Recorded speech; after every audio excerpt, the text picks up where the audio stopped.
Welcome to this week's Praxis Spanish Help. Cultural knowledge took me from 5 out of 12 to a perfect 12 out of 12 on retake. That is my biggest single section gain. Today, I'm going to walk through 5 cultural questions live and show you the framework that did the work. Quick challenge before we start. Can you name all 21 Spanish-speaking countries, including Equatorial Guinea? Drop your list in the comments. No looking. I will heart every comment that gets all 21. And yes, there are exactly 21. Cultural knowledge isn't its own section.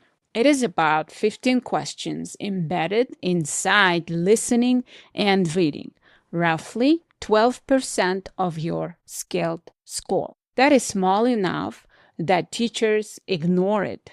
But here's the catch.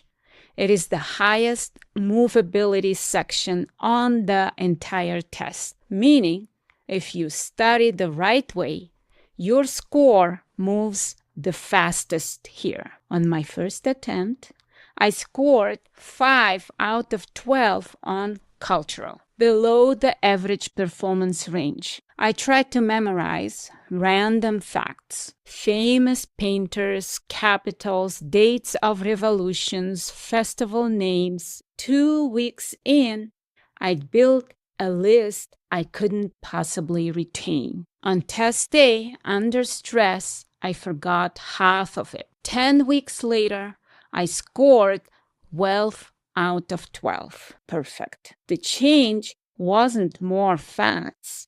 It was fewer, deeper, better chosen ones. The framework: 3 anchor topics: geography, all 21 Spanish-speaking countries, regions, climates, capitals; colonial history, 1492 through the early 1800s, the conquest, independence movement, key figures, traditions and holidays: Dia de los Muertos, Las Fallas, Carnaval, Semana Santa, Quinceañera, regional foods. That's it. 3 anchors. Why these 3? They cross all 21 Spanish-speaking countries. They cross-reference each other, and they map cleanly to the ACTFL 3-piece framework that every credentialed Spanish teacher already knows. The 3-piece products, the tangible stuff: foods, art, music, laws, dwellings, practices, patterns of social interaction, rites of passage, holidays, perspectives, the why behind both, values, attitudes, worldview, from ACTFL standards 2.1 and 2.2. When I see a cultural question on the Praxis, I do 2 things fast: identify which anchor it belongs to and which P it's testing. Then I answer. Today, I'm doing this live on 5 questions. Let's go. If you can't answer this in 5 seconds, Praxis is gonna catch you. But by the end of this video, you won't just have the answer. You will have the framework that gives you the answer to every cultural knowledge question they throw at you. Here's the deal. I'm going to show you 5 Praxis-style cultural knowledge questions. For each one, you will get 5 seconds to pick your answer. Then I'll reveal the correct choice and tag it with one of the 3 anchors and break it down using the 3 P's. By question 5, you will see the system. And the system is what scales, not memorizing 200 random facts. Okay, so the question number 1. ¿Cuál es el único país africano de habla hispana? A. Marruecos. B. Senegal. C. Guinea Equatorial de Argelia. 5 seconds. Again, we're going to think first which anchor this question belongs to. Is it a geography question? Is it a colonial history question? Or is it a traditions and holidays question? So this question is a geography question, right? Now, I know that. Now I'm going to think about the 3 P's: products, practices, and perspectives. Products. So the correct answer is C, Guinea Equatorial.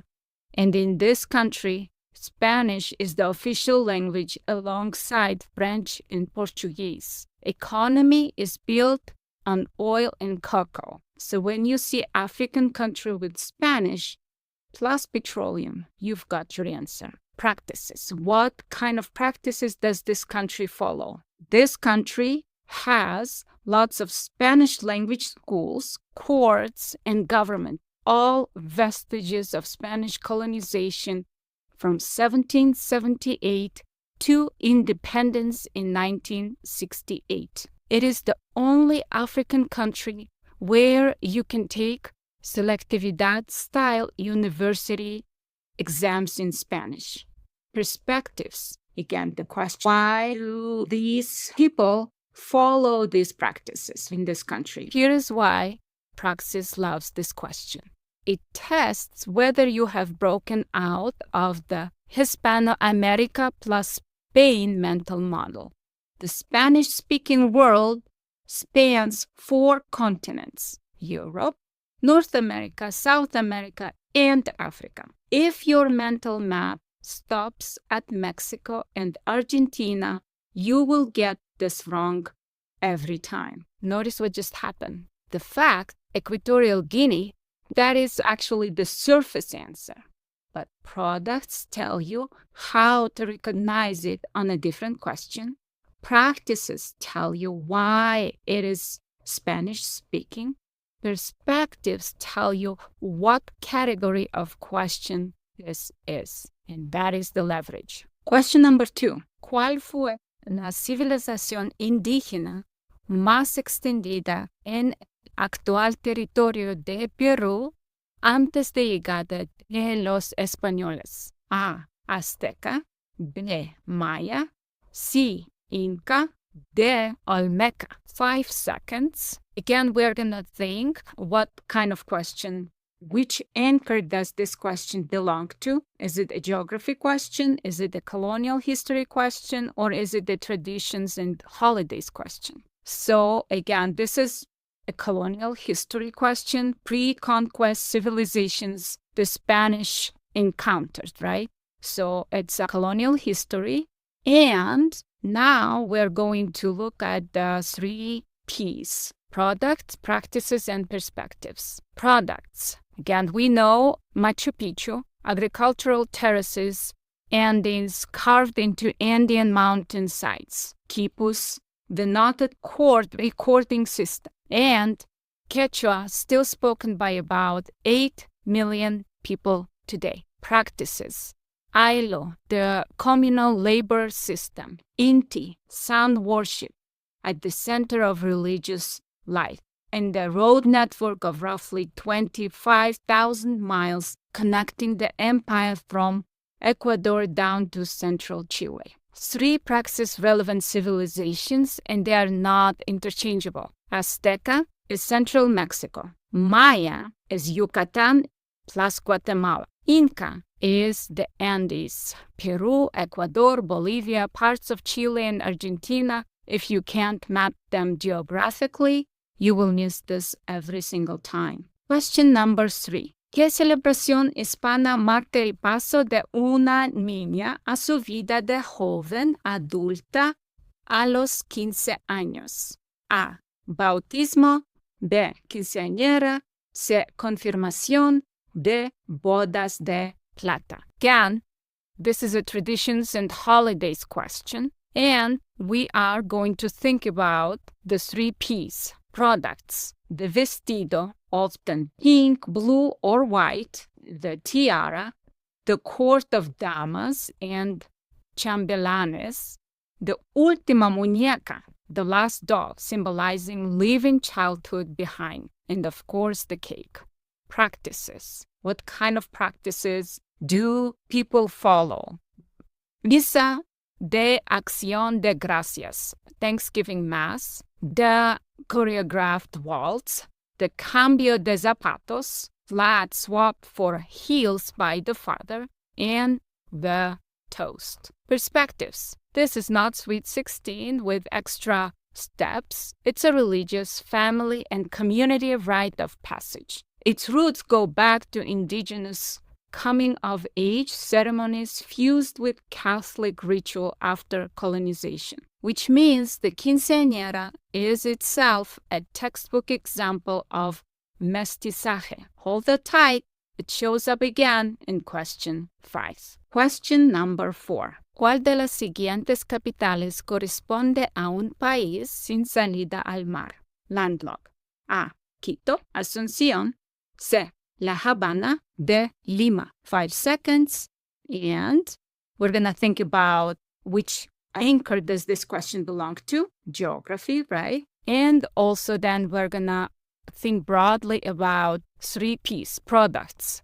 We know that in Paraguay there is yerba mate, also huge in Argentina and Uruguay, but Paraguay drinks it cold. Tereré. The Itaipu Dam, one of the largest hydroelectric plants in the world, shared with Brazil. And Guarani, the only widely spoken indigenous language with national co-official status alongside Spanish. Question 5. El término mestizaje se refiere principalmente a un estilo arquitectónico, la mezcla cultural y biológica entre indígenas y europeos, un movimiento literario, de una práctica religiosa. So that this is our last question. So we're going to think about which anchor does this question belong to. Is it a geography question, colonial history, or traditions and holidays? So this one is a colonial history. And after that, we're going to look at our 3Ps, products, practices, and perspectives. Products. What do we know about mestizo cuisine? Mole, pozole, ceviche, syncretic religious art, La Virgen de Guadalupe, where the indigenous goddess Tonantzin is fused into the Catholic Virgin Mary. The Cusco School of Painting, even Spanish itself. Chocolate, tomate, aguacate from Nahuatl, cancha, pampa, llama from Quechua. Practices. Intermarriage between Spanish colonizers and indigenous people. Language blending. Religious syncretism.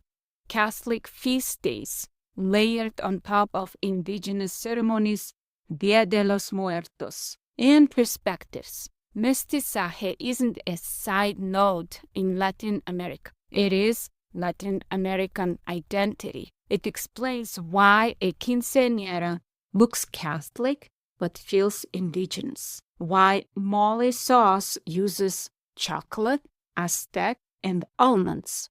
Spanish. Why most Latin Americans don't identify as either purely European or purely indigenous. When you see mestizaje on the Praxis, think one word, fusion. So we answered our 5 cultural knowledge questions, and this is our recap. In case you missed it, you can see on the screen which P each question belongs to. And as a recap, you can see this graphic organizer, the 3 anchors and the 3 Ps, and that's the whole framework. Every cultural knowledge question Praxis writes lives in one of 3 anchors. And when the surface fact doesn't come to you fast enough, you've got 3 lenses to crack it open. That is how 5 out of 12 becomes 12 out of 12. Not memorization, pattern recognition. That's what got me from 159 to 174. And I would like you to notice 3 things about what just happened. First, anchor first, then P. Every question I asked, which of the three anchors? And which key is it testing? That two-step takes maybe 5 seconds, and it routes my brain to the right knowledge. Second, recognition, not recall. Cultural knowledge questions are multiple choice. You don't have to write essays about Bolivar. You have to recognize him as one of 4 options. That's a much lower cognitive bar than many 3 independence leaders. And third, eliminate then guess.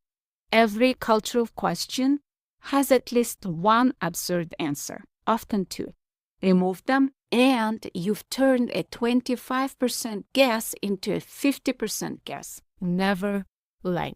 There is no penalty for guessing. If cultural is one of your weakest sections, this is the framework that took me from 5 out of 12 to perfect. 3 anchors, 3 keys, recognize, eliminate, guess. And that is the entire system. Going back to our question, can you name all 21 Spanish-speaking countries, including Equatorial Guinea? Drop your list in the comments. No looking, I'll heart every comment that gets all 21. And yes, there are exactly 21. And there are 2 great resources for you to pass Praxis Spanish test with confidence. They are free. Links are in the description box. 1. My 50 Academic Spanish Verbs PDF, the recognition list that shaves 4 to 7 minutes of reading on test day. 2, and this part is a bonus, when you grab the verbs, you will also get my Post-Section Debrief Checklist. It covers all 5 sections of the praxis and turns every practice tense you take into one specific fix this insight. Both free, both yours when you sign up. Next Tuesday, different format. I'm going to share both of my actual praxis score reports, the failing one and the passing one, and walk through what changed in each section. The deep dive series is done. The score report breakdown is next. Subscribe so you don't miss it. Free guide in the description. The 5 shifts that took me from 159 to 174. And if you want the full cultural knowledge framework, including the 50 verb academic Spanish list, the 3-piece worksheet for each anchor, and a live Q&A with me, the founding cohort opens in August. 15 seats at $247. Waitlist link in the description.